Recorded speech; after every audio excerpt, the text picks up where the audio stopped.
ত্রয়োদশ জাতীয় সংসদ নির্বাচনকে সামনে রেখে দেশের রাজনীতিতে উত্তেজনা বাড়ছে। এক সময়ের মিত্র বিএনপি ও জামায়াতে ইসলামীর মধ্যে এখন তীব্র হয়ে উঠেছে কথার যুদ্ধ। পরস্পরকে আওয়ামী লীগের ভাষায় কথা বলার অভিযোগ তুলে দুই দলই নামছে পাল্টাপাল্টি আক্রমণে। কেন বাড়ছে এই তিক্ততা, কি বলছেন শীর্ষ নেতারা ও রাজনৈতিক বিশ্লেষকরা, বিস্তারিত জানুন এই ভিডিওতে।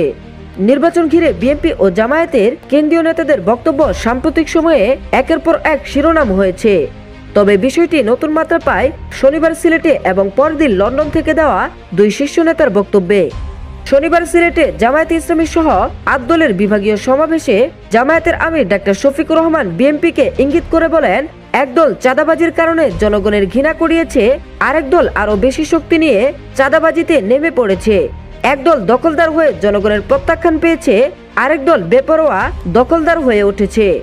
এই বক্তব্যের পাল্টা জবাব আসে রোববার ঢাকায় কৃষিবিদ ইনস্টিটিউশন মিলনায়তনে ভার্চুয়াল বক্তৃতায় বিএনপির ভারপ্রাপ্ত চেয়ারম্যান তারেক রহমান জামায়াতকে ইঙ্গিত করে বলেন, দেশের মানুষ তাদের 1971 সালেই দেখেছে নিজেদের স্বার্থে কিভাবে লাখ লাখ মানুষকে হত্যা করেছে, সেটাও ইতিহাস।